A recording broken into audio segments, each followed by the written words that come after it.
Why do you put things off?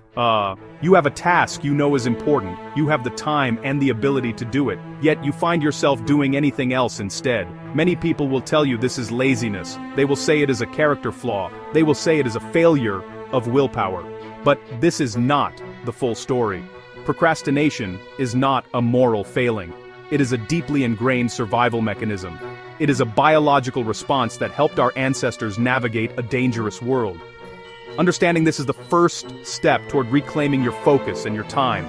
Your brain is not one single entity. One key player is your prefrontal cortex. This is the newer, more evolved part of your brain located right behind your forehead. It is your inner planner. It sets long-term goals. It makes rational decisions. It thinks about the future version of yourself. It understands that finishing a report today will lead to a better outcome next week. It is the voice of reason. It is the voice of discipline. It is the voice of delayed gratification. However, your prefrontal cortex is not alone. It must contend with a much older and more powerful part of the brain, the limbic system. This system is the emotional core of your brain. It is not concerned with next week or next year. Its only job is to keep you safe and comfortable in the present moment.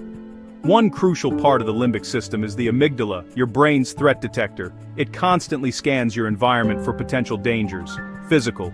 It constantly scans your environment for potential dangers. Emotional. When these two systems disagree, a battle for control begins. This internal conflict is the very heart of procrastination. Your prefrontal cortex says, let's work on that challenging project. But your limbic system, sensing the stress, sensing the discomfort, sensing the boredom associated with the task, sounds an alarm.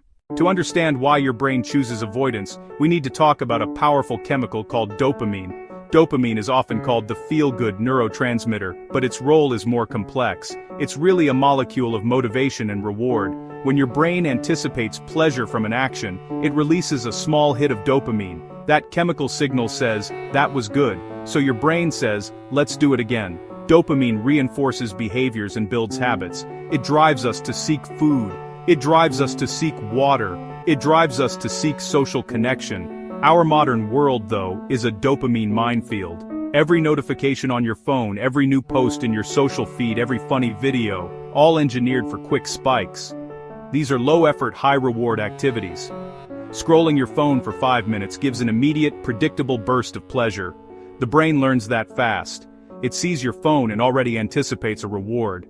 That creates a craving for instant gratification, a hard cycle to break. Now compare that to a big, important task, studying for an exam, writing a long report. The dopamine payoff for those tasks is big, but far in the future. The effort is high and the payoff delayed. Your brain, trying to be efficient, weighs the options. Get a small guaranteed reward now by checking email, or work hard for a large, uncertain reward later. Usually the limbic system pushes you to the path of least resistance. It chooses immediate comfort, a quick dopamine hit.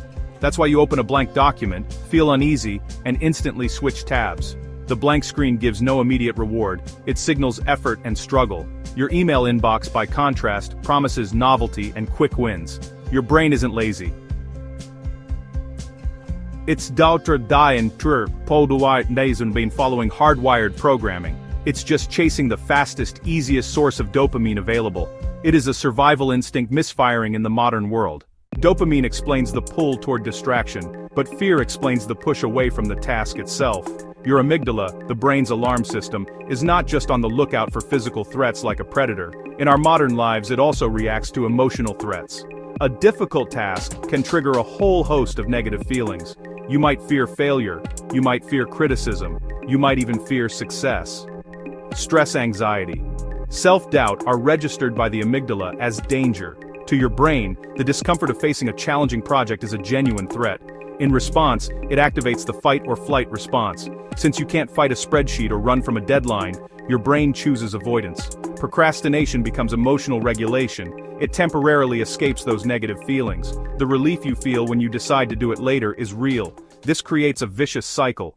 You avoid the task to feel better, then guilt replaces relief, then anxiety rises as the deadline looms. The task doesn't go away. It grows larger and more intimidating in your mind. The more you put it off, the more pressure you feel. That pressure makes the task seem more threatening to your amygdala, which makes you avoid it even more.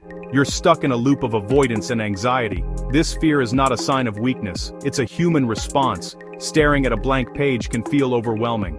A 1,000-word essay can feel impossible.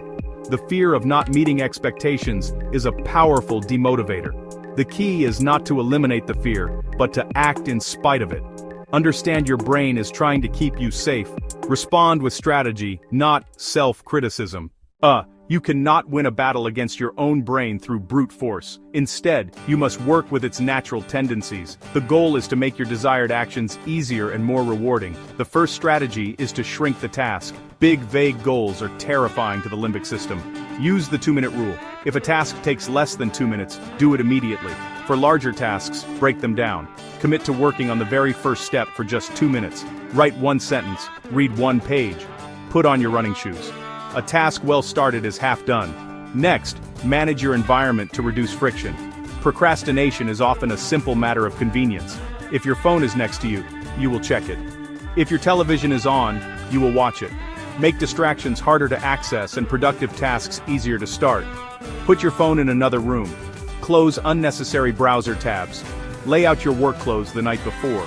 Increase friction for bad habits. Decrease friction for good ones. You gently guide your future self toward the right choice without relying on willpower. Retrain your brain's reward system by creating small wins. Your brain loves a sense of progress.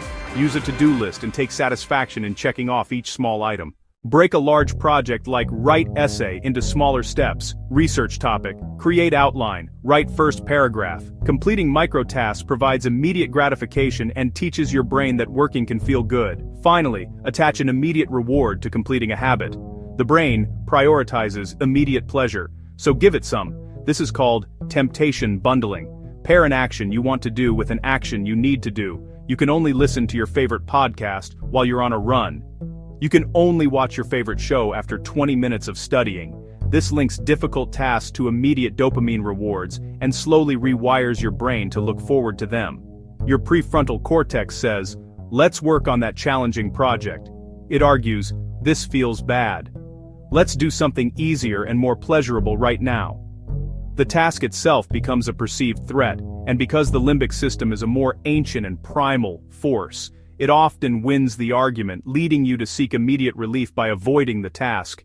It is a survival instinct misfiring in the modern world.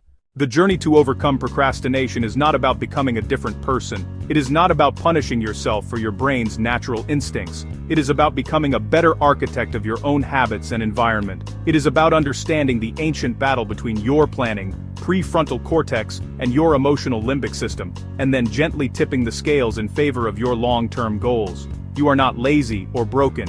You are human, and your brain is wired for survival and immediate comfort. It happens through the accumulation of small, consistent wins. Every time you use the 2-minute rule to start a task, every time you remove a distraction from your environment, every time you reward yourself for progress, you are not trying to eliminate the urge to procrastinate. You are simply building a system Changdada in which that urge has less power over you. Be kind to yourself in this process. There will be days when you slip up. There will be times when the old patterns win. That is okay. When you procrastinate, do not respond with shame. Respond with curiosity. Ask yourself, what was the trigger? What emotion was I trying to avoid? How can I make it easier to start next time? Each setback is not a failure, but a data point. It is feedback that you can use to refine your system and improve your approach. Ultimately, you win by working with your brain, not against it. You win by making your goals small, your environment clean, and your rewards immediate. You build momentum one tiny action at a time, until starting becomes easier than not starting. The power of procrastination fades not when you defeat your primal brain, but when you befriend it. You learn to calm its fears and satisfy its cravings in a way that serves your future self. You can take back control. You can get things done. You just have to start small.